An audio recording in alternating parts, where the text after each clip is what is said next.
Belief systems. A belief system comprises a set of mutually supportive beliefs. The beliefs of any such system can be religious, philosophical, political, ideological, or a combination of these.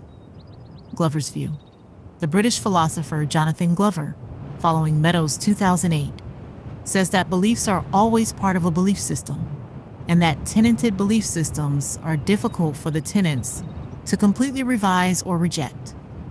He suggests that beliefs have to be considered holistically, and that no belief exists in isolation in the mind of the believer.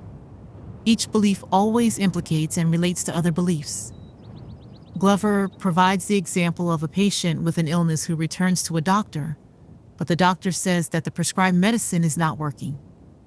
At that point, the patient has a great deal of flexibility in choosing what beliefs to keep or reject. The patient could believe that the doctor is incompetent, that the doctor's assistants made a mistake, that the patient's own body is unique in some unexpected way, that Western medicine is ineffective, or even that Western science is entirely unable to discover truths about ailments. This insight has relevance for inquisitors, missionaries, agitprop groups, and thought police.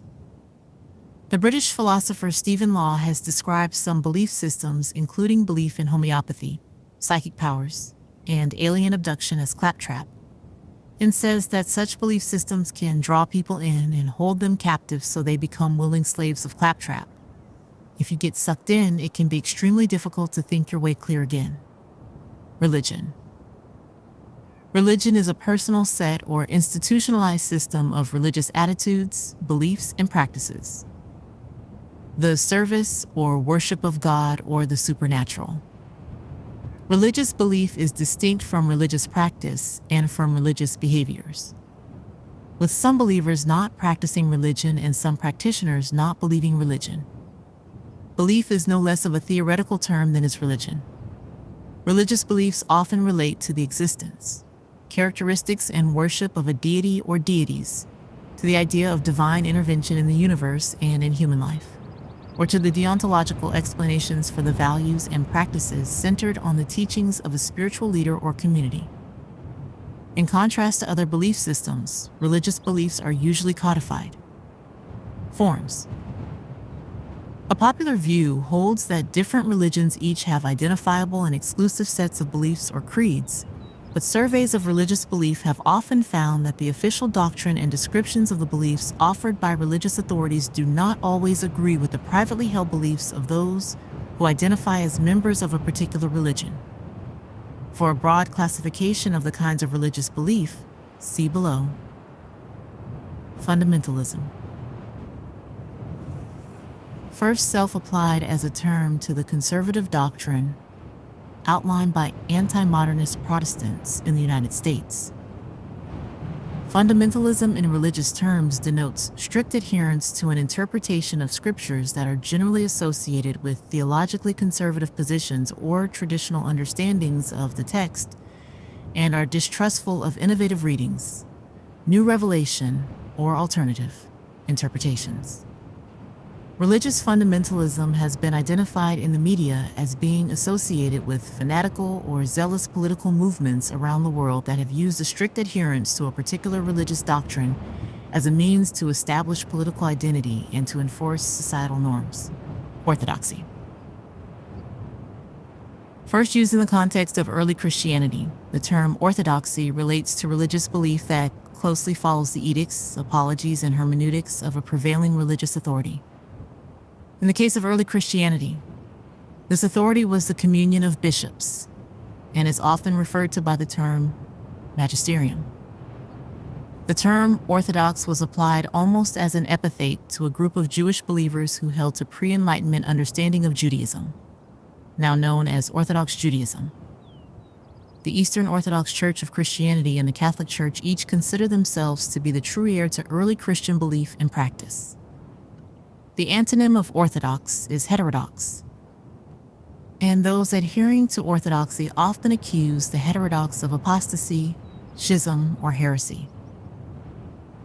Modernism/reform. The Renaissance and later the Enlightenment in Europe exhibited varying degrees of religious tolerance and intolerance towards new and old religious ideas. The philosophies took particular exception to many of the more fantastical claims of religions and directly challenged religious authority and the prevailing beliefs associated with the established churches. In response to the liberalizing political and social movements, some religious groups attempted to integrate Enlightenment ideals of rationality, equality, and individual liberty into their belief systems, especially in the 19th and 20th centuries. Reform Judaism and liberal Christianity offer two examples of such religious associations. Attitudes to other religions. Adherents of particular religions deal with the differing doctrines and practices espoused by other religions or by other religious denominations in a variety of ways. Exclusivism. People with exclusivist beliefs typically explain other beliefs either as an error or as corruptions or counterfeits of the true faith. This approach is a fairly consistent feature among smaller new religious movements that often rely on doctrine that claims a unique revelation by the founders or leaders and considers it a matter of faith that the correct religion has a monopoly on truth. All three major Abrahamic monotheistic religions have passages in their holy scriptures that attest to the primacy of the scriptural testimony. And indeed, monotheism itself is often vouched as an innovation characterized specifically by its explicit rejection of earlier polytheistic faiths. Some exclusivist faiths incorporate a specific element of proselytization. This is a strongly held belief in the Christian tradition which follows the doctrine of the Great Commission, and is less emphasized by the Islamic faith where the Quranic edict, "There shall be no compulsion in religion," 256 is often quoted as a justification for toleration of alternative beliefs. The Jewish tradition does not actively seek out converts. Exclusivism correlates with conservative, fundamentalist, and orthodox approaches of many religions, while pluralistic and syncretist approaches either explicitly downplay or reject the exclusivist tendencies within a religion. If you have reached this far, thanks for your time. Can you subscribe and share this video? Inclusivism. People with inclusivist beliefs recognize some truth in all faith systems, highlighting agreements and minimizing differences. This attitude is sometimes associated with interfaith dialogue or with the Christian ecumenical movement, though in principle such attempts at pluralism are not necessarily inclusivist, and many actors in such interactions, for example, the Roman Catholic Church, still hold to exclusivist dogma while participating in interreligious organizations. Explicitly inclusivist religions include many that are associated with the New Age movement, as well as modern reinterpretations of Hinduism and Buddhism. The Baha'i faith considers it doctrine that there is truth in all faith systems. Pluralism and syncretism are two closely related concepts. People with pluralist beliefs make no distinction between faith systems, viewing each one as valid within a particular culture. People with syncretic views blend the views of a variety of different religions or traditional beliefs into a unique fusion, which suits their particular experiences and context. Eclecticism. Unitarian Universalism exemplifies a syncretic faith. Adherence. Typical reasons for adherence to religion include the following. Some see belief in a deity as necessary for moral behavior. Some regard religious practices as serene, beautiful, and conducive to religious experiences, which in turn support religious beliefs. Organized religions promote a sense of community among their followers, and the moral and cultural common ground of these communities makes them attractive to people with similar values. Indeed, while religious beliefs and practices are usually connected, some individuals with substantially secular beliefs still participate in religious practices for cultural reasons. Each religion asserts that it is a means by which its adherents may come into closer contact with the divine, with truth, and with spiritual power. They all promise to free adherents from spiritual bondage and to bring them into spiritual freedom. It naturally follows that a religion which can free its adherents from deception, sin, and spiritual death will have significant mental health benefits. Abraham Maslow's research after World War II showed that Holocaust survivors tended to be those who held strong religious beliefs, not necessarily temple attendance, etc., suggesting that belief helped people cope in extreme circumstances. Humanistic psychology went on to investigate how religious or spiritual identity may have correlations with longer lifespan and better health. The study found that humans may particularly need religious ideas to serve various emotional needs, such as the need to feel loved, the need to belong to homogeneous groups, the need for understandable explanations, and the need for a guarantee of ultimate justice. Other factors may involve sense of purpose, sense of identity, or a sense of contact with the divine. See also Man's Search for Meaning by Viktor Frankl, detailing his experience with the importance of religion in surviving the Holocaust. Critics. Can you subscribe? All right, if you have done so, let's continue. Assert that the very fact that religion was the primary selector for research subjects may have introduced a bias, and that the fact that all subjects were Holocaust survivors may also have had an effect. According to Larson et al., 2000. Or longitudinal research with better multidimensional measures will help further clarify the roles of these factors and whether they are beneficial or harmful. Psychologist James Alcock also summarizes a number of apparent benefits which reinforce religious belief.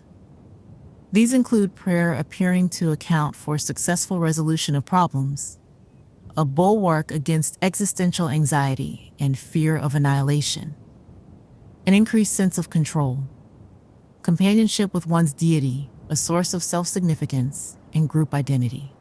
Apostasy. Typical reasons for rejection of religion include: some people regard certain fundamental doctrines of some religions as illogical, contrary to experience, or unsupported by sufficient evidence. Such people may reject one or more religions for those reasons. Even some believers may have difficulty accepting particular religious assertions or doctrines. Some people believe the body of evidence available to humans to be insufficient to justify certain religious beliefs. They may thus disagree with religious interpretations of ethics and human purpose, or with various creation myths. This reason has perhaps been aggravated by the protestations and emphasis of some fundamentalist Christians.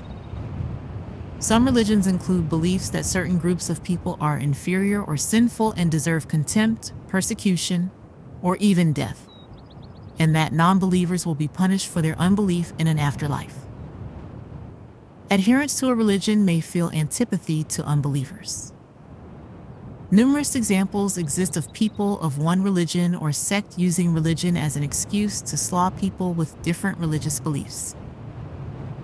To mention just a few examples: the slaughter of the Huguenots by French Catholics in the 16th century. Hindus and Muslims slaw each other when Pakistan separated from India in 1947. The persecution and slaw of Shiite Muslims by Sunni Muslims in Iraq. The murder of Protestants by Catholics and vice versa in Ireland, both of these examples in the late 20th century. The Israeli-Palestinian conflict that continues as of 2018. According to some critics of religion, such beliefs can encourage completely unnecessary conflicts and in some cases even wars. Many atheists believe that because of this, religion is incompatible with world peace, freedom, civil rights, equality, and good government.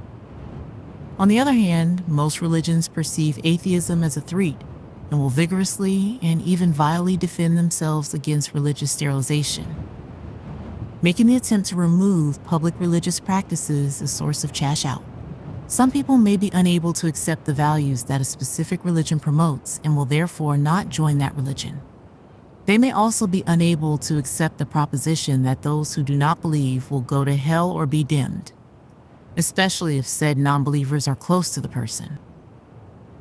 Psychology. Mainstream psychology and related disciplines have traditionally treated belief as if it were the simplest form of mental representation and therefore one of the building blocks of conscious thought. Philosophers have tended to be more abstract in their analysis, and much of the work examining the viability of the belief concept stems from philosophical analysis. The concept of belief presumes a subject, the believer, and an object of belief, the proposition. Like other propositional attitudes, belief implies the existence of mental states and intentionality, both of which are hotly debated topics in the philosophy of mind, whose foundations in relation to brain states are still controversial. Beliefs are sometimes divided into core beliefs that are actively thought about and dispositional beliefs that may be ascribed to someone who has not thought about the issue. For example, if asked, "Do you believe tigers wear pink pajamas?" a person might answer that they do not, despite the fact they may never have thought about this situation before. Philosopher Lynn Rudder Baker has outlined 4 main contemporary approaches to belief in her book Saving Belief. Our common sense understanding of belief is correct. Sometimes called the mental sentence theory, in this conception, beliefs exist as coherent entities, and the way we talk about them in everyday life is a valid basis for scientific endeavor. Jerry Fodor was one of the principal defenders of this point of view. Our common sense understanding of belief may not be entirely correct, but it is close enough to make some useful predictions. This view argues that we will eventually reject the idea of belief as we know it now, but that there may be a correlation between what we take to be a belief when someone says, "I believe that snow is white," and how a future theory of psychology will explain this behavior. Philosopher Stephen Stich has argued for this particular understanding of belief. All right, that's it for now. See you in part 4 for final explanation. I think. Can you subscribe, leave a comment, and share this video? Once again, thanks for your time.